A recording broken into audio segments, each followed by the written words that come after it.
Hey guys, it's Charlotte, and today's video is going to be an educational video, but also kind of a polarizing video because I'm talking about a subject that a lot of people steer clear of and don't really talk on, and I'm going to be talking about the furry community today.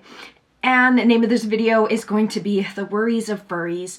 Basically, my worries of furries and of the community. And I'm not a furry myself, for the record. I don't identify as a furry. I've never been in the community, but I have observed the community, observed victims of the community, as well as a guy, I think he was one himself. A lot of his content, inklings of that within it. So I saw that. I connected the dots. As well as I'm going to be doing a video calling out a predator furry named Neil Patel file, which that will be the next video. Since victims of him will likely find my channel because of that, I wanted to make a video first talking about the furry community in general, where I stand on it, and to give advice to victims, specifically the furry bottoms, the bottoms in the community. Yeah, so let's get into it. I have some footnotes. You can find all my footnotes on my Patreon. Yeah, okay, let's get on to the points. Let's get into the video.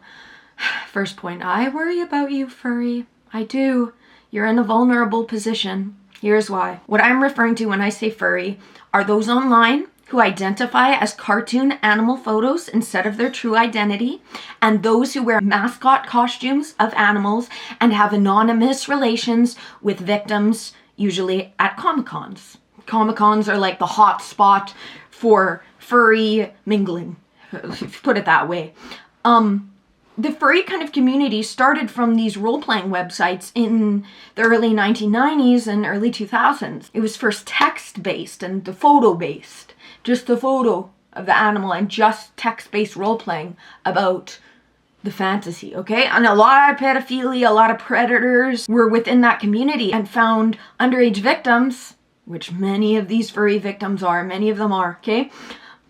But this whole kind of furry thing started in the early 2000s, but bestiality and the sexualization of animals has been happening, I guess, ever since Lucifer and his fallen angels came down to earth, eh? With their psychopathy, their abnormal prefrontal cortex and amygdala. Now look at where the world is, eh? Fuck, they're pretending to be animals and raping young people while wearing a mascot costume, fuck. You guys are kind of getting my opinion on where I stand with this already, but yeah, that's where it started from, okay? And for the record, I stand with furry bottoms only. Any of these furry tops don't stand with you. You're the problem. Next point. I just want to make this point. NFTs are just bought and paid for wannabe furry profile pics. I'll say it. That's all it is. That's all it is. Furry started it first, okay? NFTs is just wannabe furries. Back into the worries. Reality is the root of this fetish, quote unquote, is bestiality and anonymity. This fetish is optimal for those who sexualize animals and want anonymous, tie-free sex. The tops, that's their point of view with it, okay? PDF files happily hide within the furry community. There's already so much in their favor regarding it. Anonymity, insecure young bottoms, the cartoonesque child appeal of it, the bestiality. PDF files are sadists, are psychopaths. They will sexualize anything if it means them getting off and the person receiving it receiving pain and being in a vulnerable position. Basically, if they're taking advantage of something, they're happy. So that's why these people, the predators and PDF files, why the furry community is a good place for them to hide within. It's optimal, okay? That's the kind of mindset of a lot of the men and tops within this furry community. But what is the appeal to the vulnerable bottoms in the furry community? Well, it is a way to hide behind, again, the picture of an animal photo, a cartoon animal photo, due to their own insecurity over how they look and if they will be loved and good enough. And hiding behind the photo of an animal or a pretty animal, you know, with a bow or whatever, they always kind of have like the cutesy-esque of it. It's a way for them to be something other than themselves, and they feel like, oh, this is my photo, I'm loved for this. It's a way for them to separate themselves from it. Is that healthy? No, because it's coming from insecurity and not coming from a healthy place, right? But that's the reality of it. But yeah, for the sadistic tops, It's not because they're insecure. This is a way to hide behind a picture of a cartoon animal, to anonymously groom and anonymously have relations with a victim. And usually at Comic-Cons, okay? That's, as I said, that's where this mingling is like the hub for it. Fucking... We need undercover cops in the furry community, honestly. Facts are, participating in the furry community is ideal and optimal for predators. Many predators are taking advantage of the furry community and situation. This is ideal, guys. You don't have to show your face. You can have sex without having your face shown. Or the victim's face. But see how that's optimal for a sadist, for someone without a... See how this is optimal? Okay, we gotta start seeing it for what it is. Instead of just being like, oh, well, it's their fetish, I don't want it. It's not my thing, so I just won't think about it all. I'm thinking about it to try to help those who are in this community, okay? I'm trying to not turn a blind eye to it. Okay, but it's... Participating in the furry community is ideal for predators. This is a great opportunity to hide in plain sight and exploit and rape victims without them ever knowing your identity. Guys, if you are participating in this community, especially as a bottom, and with empathy, you must be aware of this, okay? Okay? I see the appeal of like, ooh, this masculine, they want to just, they're animalistic and they want to have me. But it's not from love or even lust. It's from taking advantage of you. And the fact that you're completely unaware of the person that's raping you and grooming you and exploiting you and taking advantage of you. And you don't have any evidence of it. You haven't even seen their face. See how that's a bad situation for you? See how this is optimal for the top, not the bottom? See that? Okay. So honestly, I would recommend distancing yourself from this community. Or only like befriending other bottoms and just hanging out with them and talking with them in artistic ways, or doing like,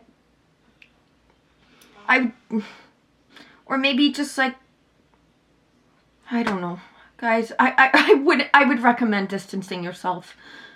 The cons outweigh the pros, okay? You've been Comic-Conned.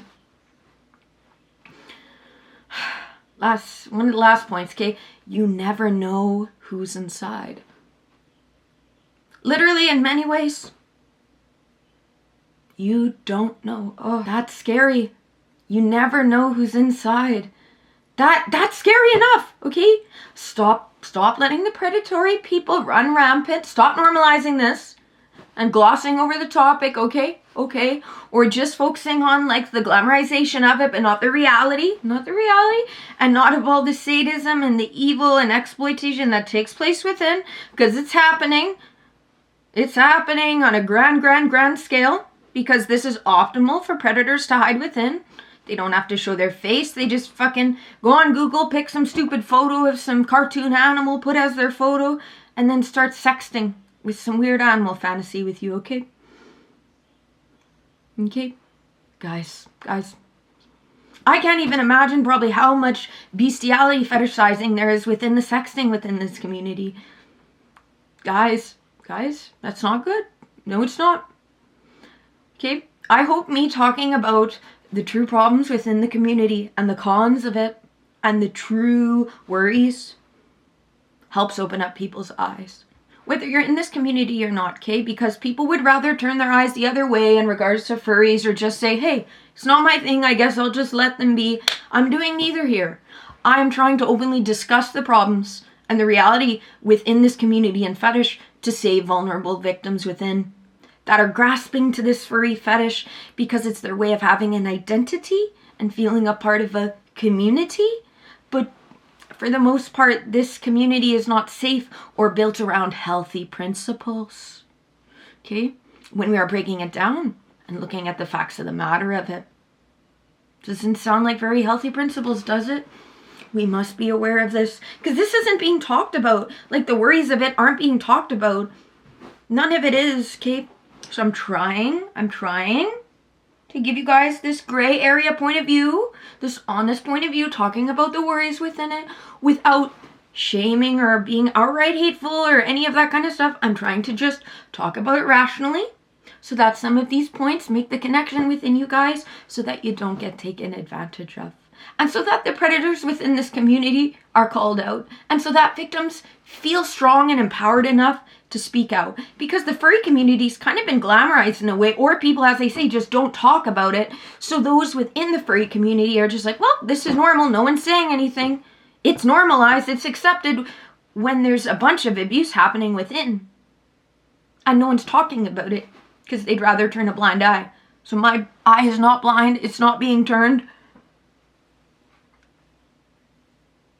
Okay, I want to help people, and I know that there's a lot of victims within this community, past, present, and future, which is why I'm talking about it.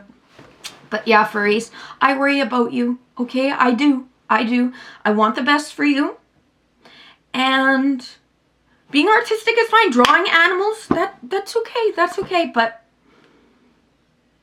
guys, you are lovely and beautiful as is. You don't need to pretend to be a cartoon childish animal, okay, or a mascot. You can just show yourself. You're amazing, okay? You don't need to do this facade stuff, okay? Okay? I believe in you. I believe in you and your escape from this community, or at least your escape from the predators within, or being aware of the predators within. Okay? God bless. Okay. Bye.